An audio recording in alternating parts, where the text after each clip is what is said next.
Comment appliquer les secrets de la Pâque?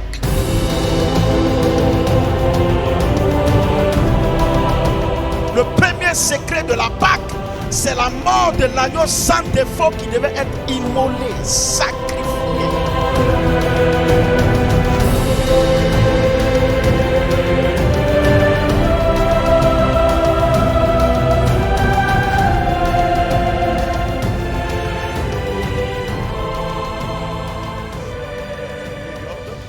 Qu'on appelle la Pâque. Donc c'est la célébration de la Pâque. Amen. Nous sommes dans une période de célébration. Célébrer la Pâque, c'est célébrer ce que Dieu a fait pour nous à travers son Fils Jésus. Célébrer la Pâque, c'est célébrer la victoire de Jésus. La victoire de Jésus sur la mort, sur le tombeau, sur l'enfer. Écoute-moi. C'est pourquoi personne d'autre ne va célébrer la victoire de Jésus si ce n'est que toi. Parce que la victoire de Jésus pour toi fait la défaite ailleurs. La victoire de Jésus dans ta vie fait mal à quelqu'un d'autre. C'est pourquoi, écoute-moi, c'est pourquoi aucun démon, aucun diable ne va célébrer la victoire de Jésus. La célébration de la victoire de Jésus est réservée pour toi et moi. Et lorsque nous célébrons sa victoire, Jésus est fier. Jésus est content. Jésus se lève en ta faveur. Parce qu'il dit, voici mon enfant qui reconnaît ma victoire. Qui reconnaît le travail que j'ai fait. Qui reconnaît l'œuvre que j'ai accomplie. Et pendant que tu célèbres ce que Jésus a fait, les conséquences de ce qu'il a fait reviennent sur toi. La Pâque est une commémoration. La Pâque, ce n'est pas seulement le dimanche. Le dimanche, c'est le jour de la résurrection. Mais la Pâque a commencé bien avant. C'est pourquoi vous allez voir dans Exode 12 là, il dit, vous allez célébrer, vous allez faire une grande fête, vous allez vous réjouir. Pendant la Pâque, il faut manger, il faut se réjouir, il faut célébrer ce que Dieu a fait pour vous. C'est pourquoi c'est la plus grande des fêtes chrétiennes. Alléluia. Alors, nous avons dit que cette Pâque-là, elle est très spéciale pour nous. Alléluia. J'ai dit que le titre que nous allons développer pendant ces jours jusqu'à dimanche, c'est comment appliquer les secrets de la Pâque, les mystères de la Pâque. Dans tout ce que Dieu fait, il y a des mystères, il y a des secrets dedans. Donc, la Pâque, on doit la célébrer, mais la Pâque, on doit l'appliquer.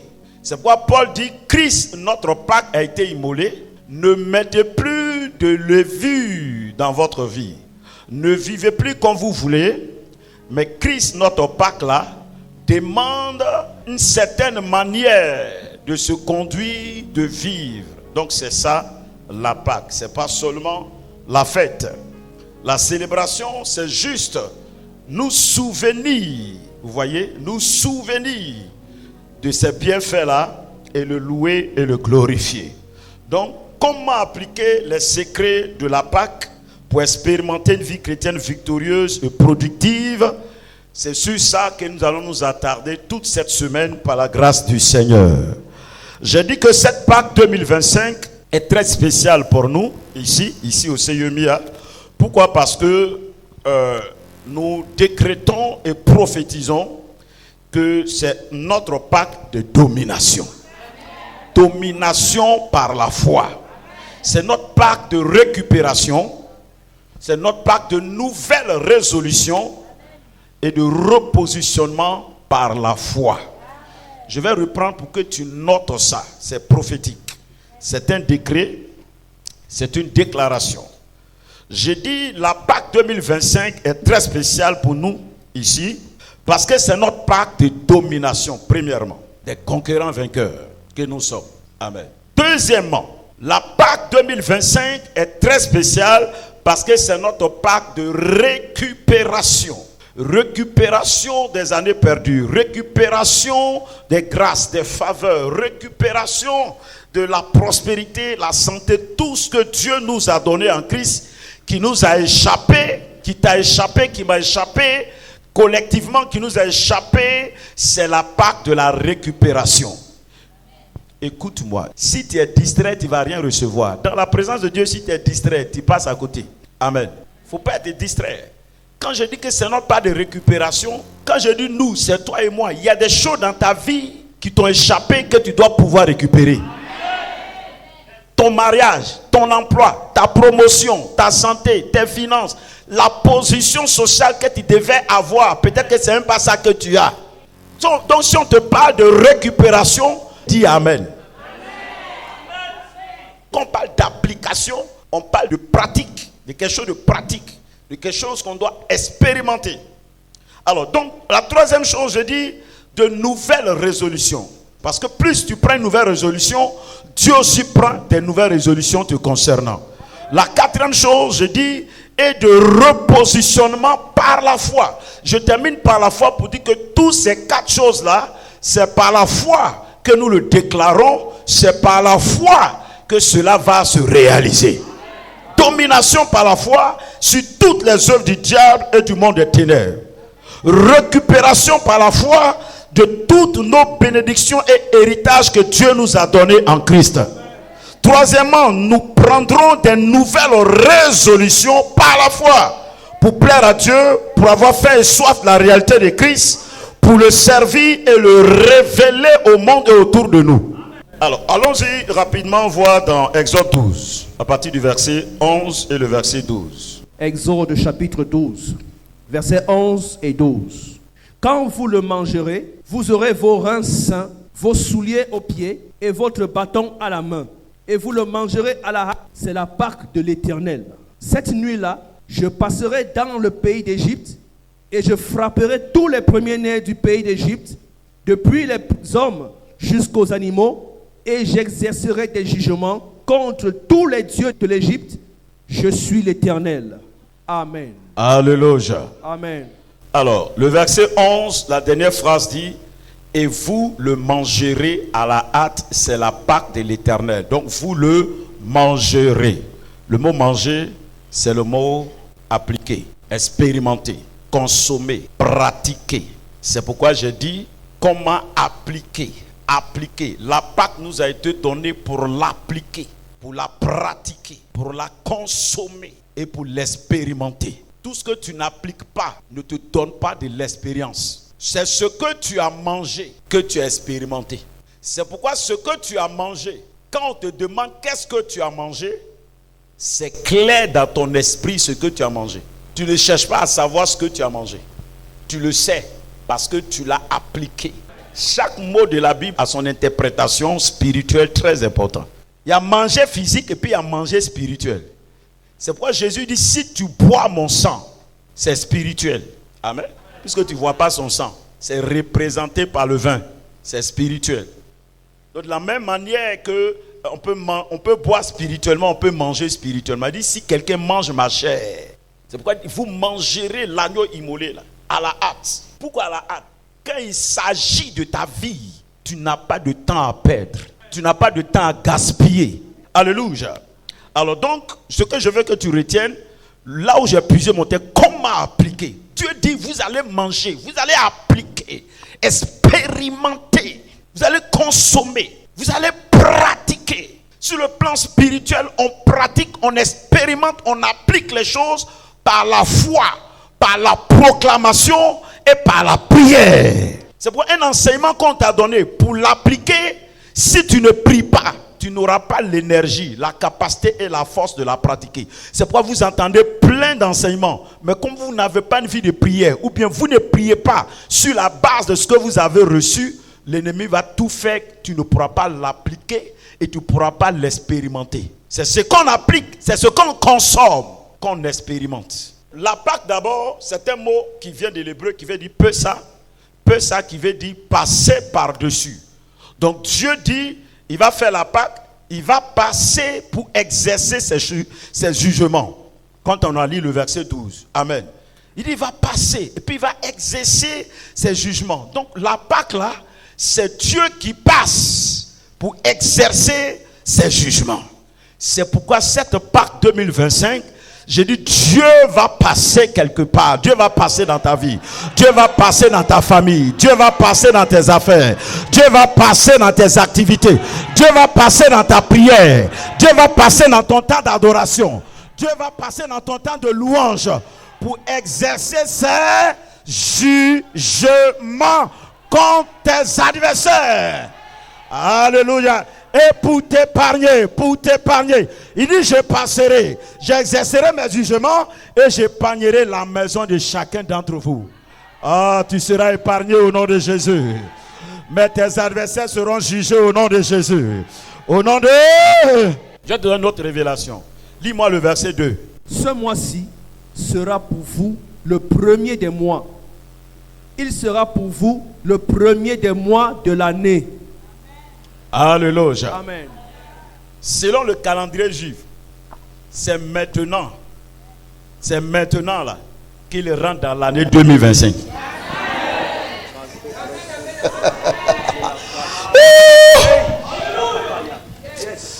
Donc Pâques était le passage pour entrer dans une nouvelle année. Donc en réalité spirituellement, depuis janvier là, tu n'es pas encore rentré en 2025. Parce que, écoute-moi, le calendrier sur lequel on s'appuie là, c'est le calendrier romain. Ce n'est pas le calendrier de Dieu. Le calendrier de Dieu, c'est les Juifs qui possèdent ça. Ils étaient en Égypte pendant 430 ans. Dieu vient dire, à partir d'aujourd'hui, vous allez entrer dans une nouvelle année. Il dit, ça sera le premier mois de votre année. Donc, avril est le premier mois de l'année aux yeux de Dieu. Et puis écoute-moi, on ne rentre pas dans une année n'importe comment. Donc Dieu dit, je vais créer un scénario. Dieu dit, je vais créer un événement. Dieu dit, je vais vous donner un pont de passage. Je vais frayer un chemin dans le désert. Et le pont de passage, le chemin que je ferai, on va l'appeler la paix. La base sur laquelle vous allez vous appuyer pour entrer dans votre nouvelle année, on va l'appeler la Pâques. Alléluia. Pourquoi? Parce que la Pâques là, je vais faire quelque chose. Il dit, bon, maintenant, vous allez dire à chaque famille, à chaque maison, de prendre un agneau sans défaut pour l'immoler, le sacrifier. Donc la Pâques, c'est une affaire sérieuse. Si tu prends ça au sérieux, tu l'appliques au sérieux, quelque chose va se passer dans ta vie. C'est dans quel événement Dieu va instaurer la Pâques? Dans quelle circonstance? Dans une circonstance de délivrance. Il va instaurer la Pâques dans une circonstance de délivrance pour opérer une délivrance et une grande délivrance qu'un être humain ne peut pas. Donc nous aujourd'hui là, c'est maintenant que nous entrons dans la nouvelle année. Autre chose qu'il faut remarquer sur la Pâques, c'est que la Pâques a été manifestée dans une circonstance de délivrance, comme je viens de le dire. Et pourquoi dans une circonstance de délivrance? Parce que le peuple de Dieu était sous l'esclavage. Sur la Pâques des Juifs, les a libérés, et la Pâques de la nouvelle alliance que nous sommes. Le problème, c'est l'application. Alléluia. Ils ont appliqué la Pâques, oui ou non? Tout ce que Dieu leur a dit, ils ont appliqué, non? Mais pourquoi nous, on lit seulement, on chante seulement, on n'applique pas? On doit appliquer. Donc le peuple de Dieu était sous l'esclavage de Pharaon, la servitude de Pharaon. Il les tenait captifs sous l'esclavage. Il les tenait sous la servitude méchante. C'est pourquoi Dieu dit dans Exode 3, à partir du verset 7 et 8 là, il dit, j'ai entendu le cri de mon peuple.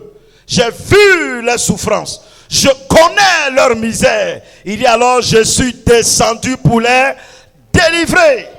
Donc la Pâque signifie que Dieu a entendu les cris de ta servitude, de ton esclavage, de ta souffrance. Dis Amen. Dieu dit qu'il a entendu. Il dit non seulement il a entendu, mais il a vu toutes les fois où tu as versé les larmes. Il a vu la méchanceté qu'on a fait contre toi. Il a vu tout ce qu'on a opéré contre toi. Il dit, je connais le degré de ta souffrance et ta douleur. Et par conséquent, je suis descendu. C'est-à-dire, j'ai manifesté la Pâque pour vous. Alléluia. Pour résumer, la Pâque, c'est la fin de tout esclavage de toute servitude, de toutes les œuvres de Pharaon, c'est-à-dire du diable. Pharaon est l'image du diable. Et la Pâque que Dieu manifeste, c'est pour mettre fin. La Pâque que Dieu a manifestée dans Exode 12 là, a mis fin, oui ou non, de 430 ans d'esclavage, de joug que Pharaon a mis sur le peuple de Dieu. 430 ans de misère, de souffrance, 430 ans de malédiction, 430 ans de pleurs, d'espérance non accomplie. Mais il a fallu que Dieu rentre sur la scène de la bataille de son peuple. Et quand Dieu est rentré avec le moyen de la Pâque, il va mettre fin en une seule nuit. Il a mis fin. Mais écoute-moi, l'élément central de la Pâque, Dieu dit, choisissez un agneau sans défaut. C'était l'image du Fils de Dieu, l'image de Jésus. Parce que plus tard dans Jean 1, 29 là, Jean-Baptiste va dire, voici l'agneau de Dieu qui ôte le péché du monde.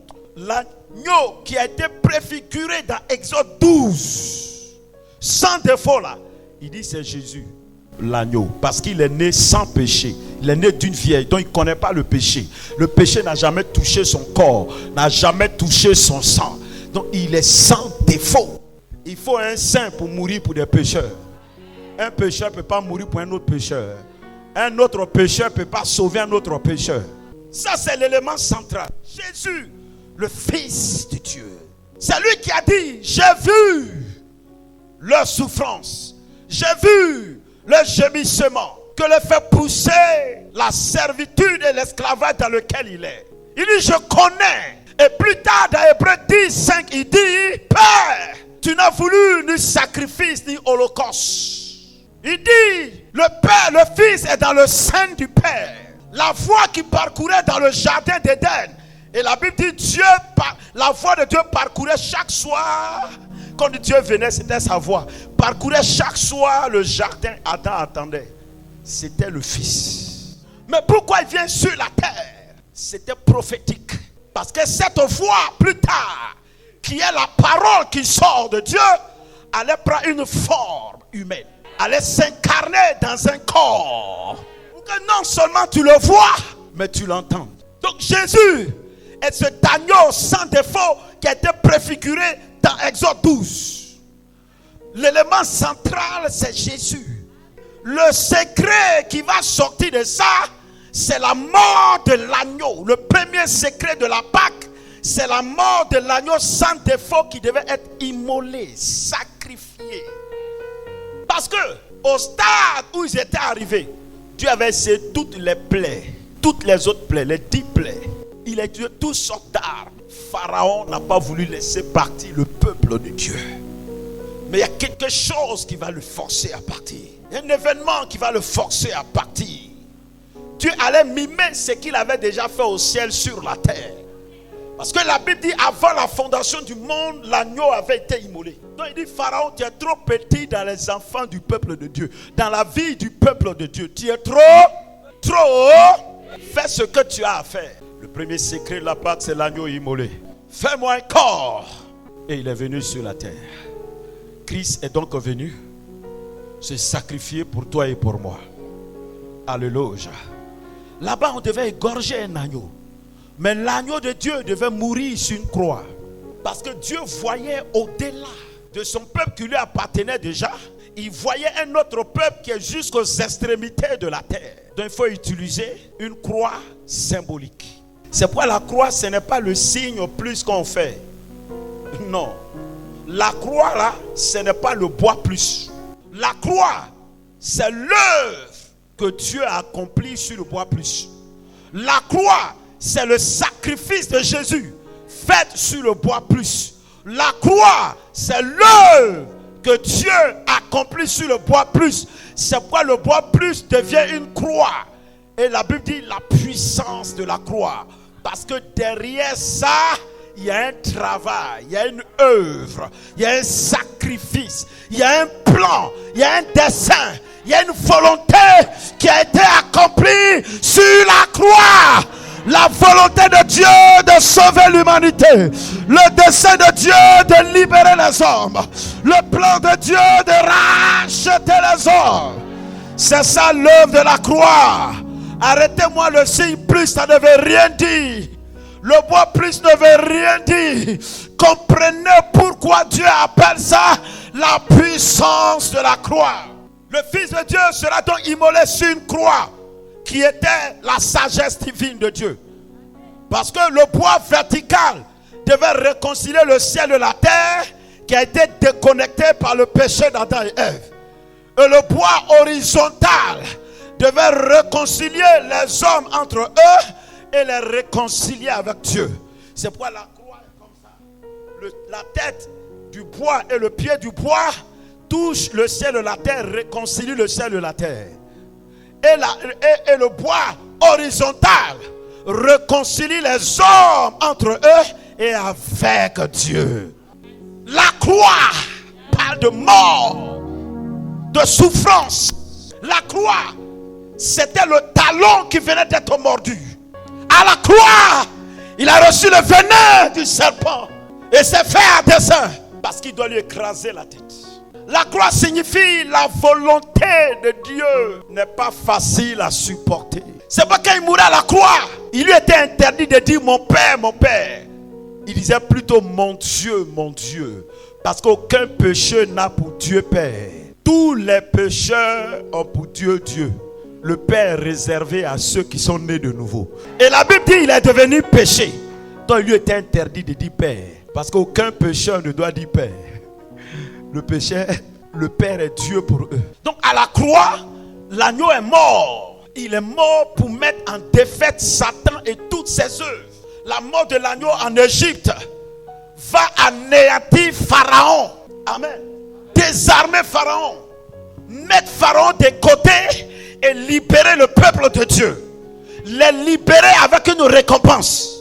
Allez dire à vos voisins de vous donner des seaux d'or, des barriques d'or, des canaries d'or, et on leur a donné. Ils ont été récompensés. Ça dit 430 ans de privation a été restauré en un seul jour. La mort de Jésus à la croix est plus puissant. Est plus puissant pour nous délivrer ce soir. Te délivrer dans chaque domaine de ta vie. Si tu crois, dis Amen. Dis Amen. Et maintenant, mon frère, ma soeur, si la croix est venue pour détruire toutes les œuvres du diable et nous délivrer de la puissance du diable, alors ça veut dire que nous devons appliquer la puissance de la mort de Jésus, la puissance de la croix dans notre vie. Si Christ est mort pour nous délivrer de tout esclavage, de toute servitude, de toute chaîne de l'ennemi, de toute forme de captivité de l'ennemi, nous devons prier pour appliquer cela. Nous devons vivre ça, expérimenter ça dans chaque aspect de notre vie. Écoutez-moi, la foi dans l'œuvre de la croix est très dangereuse. La foi dans la puissance de la croix est dangereuse. Si tu brandis, si tu appliques, si tu invoques la puissance de la croix. Pourquoi? Je vous enseignais ça déjà l'année passée. La croix, la puissance, la croix a libéré certaines puissances. Je vous ai dit que la croix a libéré premièrement la puissance de la destruction de tous les investissements que Satan a fait dans notre corps. L'investissement de la nature pécheresse, la nature satanique, la nature adamique, la nature de condamnation. Toute personne qui n'est pas née de nouveau a une nature pécheresse. La nature satanique, la nature adamique, il a une nature de condamnation. C'est parce que si quelqu'un n'est pas né de nouveau, il ne verra jamais Dieu. Il ne peut pas rentrer dans le paradis. Parce que si tu n'as pas la nature de Dieu, tu ne rentres pas dans le paradis de Dieu. Être avec Dieu. Donc la croix a intervenu, a libéré une première puissance. La première puissance, c'est de détruire les œuvres du diable. La malédiction, le péché, la maladie, la pauvreté, la honte, les condamnations. La croix va détruire la nature pécheresse que nous avons hérité d'Adam et Ève. La croix allait pour détruire cela, éliminer, supprimer. C'est pourquoi la croix a fait élimination, suppression. La croix nous a déconnectés du vieil homme, de l'ancien homme, de la vieille nature. Et la résurrection a apporté en nous un nouveau homme, une nouvelle nature qu'on appelle la justice de Dieu. C'est pourquoi la croix et la résurrection, il faut les associer. La croix, c'est pour mettre fin aux œuvres du diable, à l'esclavage, à la servitude, tout ce qui est mal, maladie, malédiction, pauvreté, méchanceté, humiliation, tout cela, la croix gère ça. Et la résurrection t'apporte les résultats de la croix. Donc la croix a fait ça. C'est pourquoi dans Colossiens 2,15 là, il dit il a dépouillé les dominations et les autorités et les a livrés publiquement spectacle en triomphant d'elles par la croix.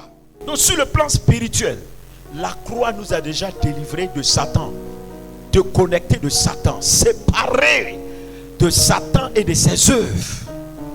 C'est pourquoi nous devons refuser que les choses que Dieu a détruites là, que Satan tente de les réveiller et les mettre sur nous là, nous devons refuser ça. Satan lui s'en fout. Il va toujours ramener un certain nombre de choses pour t'effrayer, pour t'empêcher de voir loin. Mais c'est à toi d'avoir la révélation. C'est pourquoi la Bible dit, la révélation est claire. Elle donne de l'intelligence à celui qui est simple. Et le peuple de Dieu est détruit par faute de connaissance. C'est pourquoi nous devons prier. Pour que ce que Christ a fait là, nous puissions l'expérimenter. Nous devons prier pour appliquer l'œuvre de la croix afin que la mort de Jésus ne soit pas en vain. Pourquoi? Parce que quand il est mort et qu'il est ressuscité, il a amené les bénéfices, il a amené les bénédictions, tous les avantages de la mort de Jésus à la résurrection. Christ a mené ça pour toi et pour moi. Et la Bible dit qu'il a téléchargé ça dans notre nouvelle nature qui est la nature divine. Regardons dans Exode 2, 23 et 25. Tu vas comprendre pourquoi tu dois prier. Exode 2, oui, vas-y. 23 et 25. Longtemps après, le roi d'Égypte mourut et les enfants d'Israël gémissaient encore sous la servitude et poussaient des cris. Ces cris que leur arrachait la servitude montèrent jusqu'à Dieu. Dieu entendit leurs gémissements et se souvint de son alliance avec Abraham, Isaac et Jacob.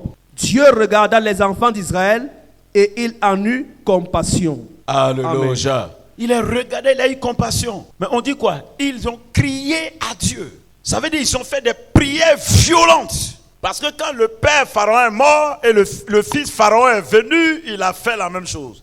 C'est sur le fils Pharaon maintenant que la Pâque va se manifester. Mais pour que Dieu leur donne la Pâque, malgré les souffrances, c'est pourquoi écoute-moi, malgré ta souffrance, si tu ne pries pas, tu vas rester dedans. Malgré ta souffrance, tu dois prier. Si tu ne pries pas, le seul moyen de te faire sortir dans ta défaite, dans ta souffrance, c'est de prier. Ce n'est pas de chercher les prophéties, c'est de prier. Ils avaient déjà eu la prophétie qu'après 400 ans, ils seront délivrés. Est-ce qu'ils ont été délivrés? La prophétie n'est pas automatique. La prophétie ne vient pas automatiquement te délivrer. Quand on te donne une prophétie, on t'a donné un cahier avec des sujets de prière. Et toi, tu ne pries pas. C'est pas quand vous lisez Juge 6, à partir du verset 6, on dit fut très malheureux. Et il criait à l'Éternel pendant 7 ans. Pendant 7 ans, il ne priait pas. Dieu aussi n'a rien fait. Pendant 400 ans, il ne priait pas. 430 ans, il ne priait pas. Quand ils ont commencé à crier à Dieu, il dit, il a entendu leurs cris. Il s'est souvenu de son alliance. Et il a eu compassion d'eux. C'est pourquoi je dis, cette Pâque-là, c'est la Pâque de la prière. Vous mangerez en hâte. Ce qui te concerne là. Tu ne dois pas perdre du temps pour entrer dans le lieu secret. Après cette Pâque-là, toi et le lieu secret deviennent des amis. La prière doit devenir ta respiration. Tu dois aimer la prière comme tu n'as jamais aimé la prière. Pour que la Pâque s'effectue dans ta vie. Pour que la Pâque, tu la vives. Elle devienne une expérience vécue dans ta vie. Si Christ est mort et que sa mort a mis la mort sur les œuvres du diable, les œuvres du diable ne doivent plus être un problème pour moi. S'il est ressuscité pour que tout ce qui était mort, était évanoui, même en coma, ressuscite, donc je dois appliquer la puissance de la résurrection. Donc ils ont prié. C'est pourquoi Paul dit faites toutes sortes de prières. Maintenant que Jésus est mort, ressuscité, n'accepte plus. Parce qu'il est encore dans le monde. Dieu ne l'a pas tué. Il est là. Il utilise la ruse et toutes sortes de choses. Il dit, ok, vous êtes sur la terre ici avec moi. Pour que vous rentrez dans votre destin, dans vos bénédictions, là, il y aura bataille entre nous. Surtout que beaucoup d'entre nous, beaucoup sont paresseux, négligents. Il dit non, je vais gagner beaucoup. Parce que tous là, ce n'est pas tous qui ont un esprit guerrier. Ce n'est pas tous qui ont un esprit de conquérant vainqueur. Il suffit des petits trucs, ils sont déjà découragés. Ils sont déjà découragés. Satan est fort dans ça. Il va tout faire pour te décourager. Parce que si tu pries, ça va le déranger. Si tu avances, tu vas gagner des âmes. Donc il va te décourager. Donc cette Pâque-là, c'est la Pâque d'une nouvelle dimension dans la prière. Tu dois prier de la nuit jusqu'au matin. Prier en langue, jeûner, prier. Parce que ce que Dieu a dit doit se réaliser. Il dit, c'est pourquoi je me tiens à mon poste et je veille dans la prière. Afin que la prophétie qui a été donnée là, peu importe le temps, elle doit se réaliser. Daniel ouvre le livre, il regarde. Il dit, mais après 70 ans, le peuple de Dieu devait être délivré de l'esclavage à Babylone. Mais après 70 ans, le peuple de Dieu est toujours sous l'esclavage. Alors que Jérémie était un prophète majeur, un prophète authentique. Pourquoi on est toujours dans l'esclavage alors que la prophétie a dit qu'on devait être libéré? La clé, c'était la prière. Il dit alors, j'ai pris 21 jours de jeûne et prière. Je mange seulement que les fruits pour que ma destinée soit libérée. Le ciel s'ouvre, les bénédictions tombent. Tu comprends ça? Tu dois prier. Tu dois faire ce qu'on appelle l'application de ce que Dieu t'a donné. Alors on va s'arrêter là ce soir. Baisse la tête, commence à remercier le Seigneur. Commence à remercier le Seigneur. Commence à remercier le Seigneur. Commence à remercier le Seigneur. Dis merci Seigneur pour ce que tu as fait pour moi. Merci parce que la Pâque est la Pâque de ma délivrance. La Pâque a été faite pour ma délivrance. La Pâque a été accomplie pour me délivrer de tout esclavage, de toute servitude de Pharaon, du diable, du monde des ténèbres. La Pâque a été manifestée par la mort de l'agneau de Dieu, Jésus à la croix du Calvaire. Jésus est mort pour que je sois délivré de toute forme de servitude, toute forme d'esclavage, libéré des chaînes de la méchanceté et de l'esclavage, pour entrer dans mon Canaan, pour entrer dans ma destinée. C'est pourquoi la Pâque a été manifestée. Seigneur, je te rends grâce ce soir pour la Pâque que tu as manifestée, la Pâque que tu as réalisée, la mort de Jésus à la croix. La mort de Jésus à la croix. Merci de ce que la croix a libéré des puissances. La puissance de destruction, la puissance de délivrance, la puissance de la victoire et la puissance de la réconciliation. Seigneur, merci pour la mort de Jésus. Le sang versé de Jésus. Jésus est mort afin d'anéantir celui qui détient la mort et la mort. Jésus est mort afin de me libérer de toute captivité, de tout esclavage, de tout lien satanique. Je te rends grâce ce soir. Je te rends grâce ce soir. Au nom de Jésus. Amen. Comment on applique? Premièrement, c'est de croire. Croire à ce que Dieu a fait. Accepter avec ton cœur. Croire avec ton cœur que ce que la parole de Dieu dit est vrai. Croire effectivement que Jésus est mort à la croix pour toi. Croire effectivement que la mort de Jésus à la croix, c'est la mort des œuvres du diable dans ta vie. C'est la mort de la maladie, la pauvreté, l'échec, la malédiction et tout. Tu dois croire. Deuxième chose que tu dois faire. Quand tu crois, maintenant, tu dois proclamer, tu dois déclarer, tu dois confesser ce que tu crois. Confesser ta délivrance, ta guérison, ton élévation, ta grandeur dans ce monde. Tu dois confesser ta prospérité dans ce monde. Tu dois confesser ta gloire dans ce monde. On croit et on parle. La Bible dit, celui qui croit avec son cœur et qui confesse de sa bouche sera sauvé. Troisièmement, c'est d'engager sa foi dans la prière. Engager l'autorité La croix parle de guerre. La croix parle de guerre. La croix parle de guerre. La croix parle d'autorité, de pouvoir, de puissance. La puissance de la croix. Toutes les puissances de la croix sont activées, relâchées ce soir. Dans tous les domaines de notre vie. Dans chaque domaine de notre vie. Nous recevons ce soir par la foi les puissances de la mort de Jésus. Les puissances de la croix de Jésus dans chaque domaine de notre vie. Au nom de Jésus. Amen. Amen. Amen. Amen. Acclame Dieu pour ta délivrance. Acclame Dieu